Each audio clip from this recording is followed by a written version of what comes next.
வணக்கம் நேர்களே. சென்னையில், தஞ்சாவூரில் உள்ளிட்ட டெல்டா மாவட்டங்களில், அதே போல் வட கடலோர மாவட்டங்களில், வட மாவட்டங்கள்னு வச்சுக்கலாம். இப்போது நேற்று நல்ல மழை பெஞ்சிருக்கு. இதில் நம்ம நாகப்பட்டினம், சீர்காழி, வேளாங்கண்ணி இந்த பகுதிகளெலாம் 20 சென்டிமீட்டருக்கு மேலே மழை பதிவாகிருக்கு. இந்த மழை பொழிவினால் என்னென்னா, தாளடி, சம்பா பயிர்கள் எல்லாம் விளைச்சலுக்குன்னு ஒரு 10 நாளில் அறுவடைக்கு தயாராக இருந்தக்கூடிய பயிர்கள் எல்லாம் மொத்தமாக இப்போது அந்த தண்ணியில் பட்டு எல்லாமே கீழே விழுந்து சாஞ்சி இருக்கக்கூடிய சூழலில் இருக்குது. அதை எப்படி மீட்டெடுக்க போகிறோம்னு விவசாயிகள் இருக்காங்க. இது ஒரு புறம் இருக்கக்கூடிய சூழ்நிலை. என்னடா டிசம்பர் மாதத்தில் நமக்கு பனிக்காலம் ஆச்சு, குளிர்காலம் இருக்கக்கூடிய சீசனில் பனி விழுகக்கூடிய டைமில் மழை எப்படி பெய்யுது அப்படின்னு. அதுக்கு காரணம் என்னென்னா, தமிழகத்தை பொறுத்தளவுக்கு வடகிழக்கு பருவமழை அக்டோபர் முதல் வாரத்தில் தொடங்கணும். ஆனால் இந்த ஆண்டு பார்த்திங்க அப்படின்னா, கடந்த டிசம்பர் ஆண்டு பார்த்திங்க அப்படின்னா தொடங்கவே இல்லை. நவம்பருக்கு மேலே தான் வடகிழக்கு பருவமழை நடுவில் ஒரு பெரிய கேப் ஆயிடுச்சு. அதனால தான் இந்த ஆண்டு ஜனவரி 2024 செகண்ட் வீக் வரைக்கும் இது கண்டினியூ ஆகும் அப்படின்னு வானிலை ஆய்வு மையம் தகவல் தெரிவிச்சிருக்கு. ப்ரைவேட் இந்த வானிலை பற்றி ரிசர்ச் பண்ணுறவங்களும் அதை தான் சொல்கிறாங்க.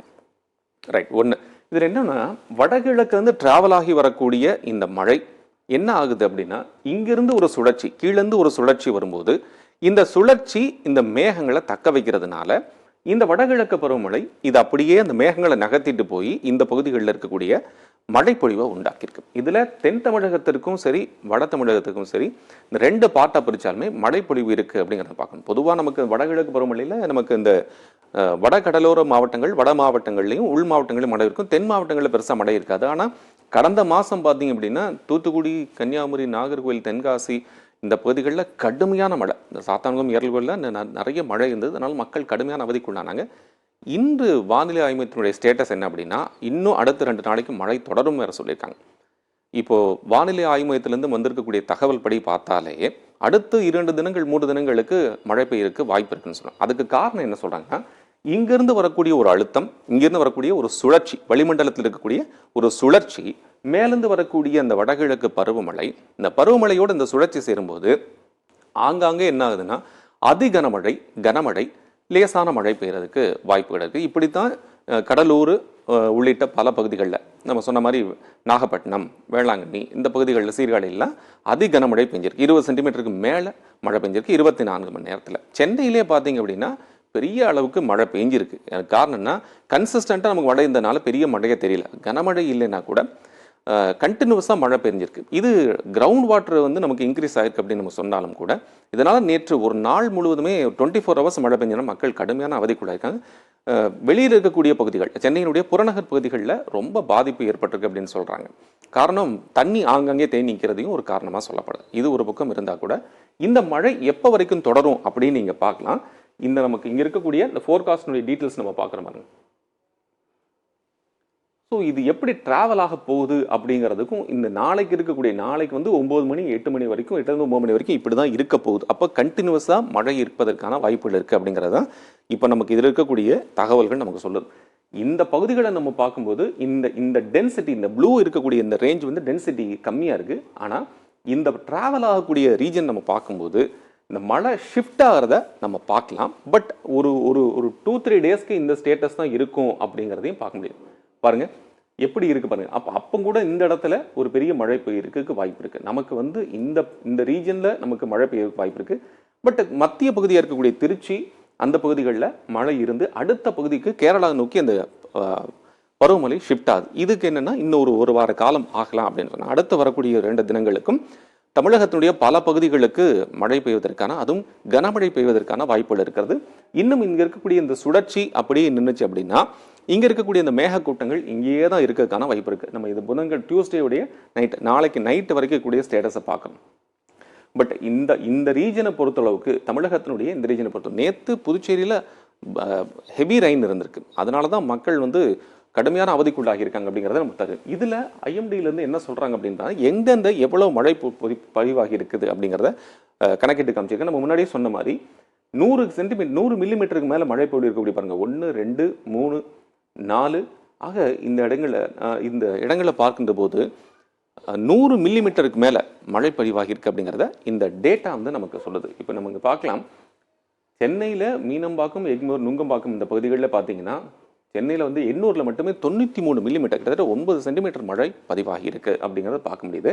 அதே போல் இங்கே இருக்கக்கூடிய இந்த இடங்களில் பார்க்க 205 மில்லிமீட்டர் நாகப்பட்டினம், அதே போல் 125.8 பாண்டிச்சேரி. ஸோ இந்த டேட்டா நமக்கு என்ன சொல்லுதுன்னா, இது வந்து வானிலை ஆய்வு மையத்தினுடைய சென்னை மெட்ராலஜி சென்டருடைய டேட்டா. இவங்களே என்ன சொல்கிறாங்கன்னா, இத்தனை மழை பதிவாகி இருக்குது அப்படிங்கிறத நம்ம ஒரு ரீஜனல் டைம் வச்சு பார்க்கும்போது இவ்வளோ மழை பதிவாகிருக்கு அப்படின்னு. இன்றைக்கி காலையில் வந்திருக்கக்கூடிய அப்டேட் பார்க்கும்போது இதை விட இன்னும் அதிகமாக இருக்குது அப்படிங்கிறத நம்ம புரிஞ்சிக்க முடியுது. இந்த சிஸ்டம் இந்த இருக்கக்கூடிய இந்த இமேஜ் நீங்கள் சேட்டலைட் இமேஜ் நீங்கள் பார்த்தீங்க அப்படின்னா உங்களுக்கு நல்லா அது டேட்டா புரியும். இங்கே இருக்கக்கூடிய இந்த ஸ்ட்ரக்சர் பாருங்கள், இங்கிருந்து வரக்கூடிய அந்த சுழற்சி இன்னும் இங்கேயே தான் பதிவாகியிருக்கு. இது இன்னும் ஷிஃப்ட் ஆகலை. இந்த ஷிஃப்ட் நடக்கிறதுக்கு ஒரு 2-3 டேஸ் ஆகும் அப்படின்னு சொல்லப்படுது. அதனால தான் நமக்கு குறிப்பிட்ட இந்த இடங்களில் இந்த இடத்த பார்க்கும்போது ஒரு டென்சிட்டி தெரியுது. இந்த டென்சிட்டி தெரியுது.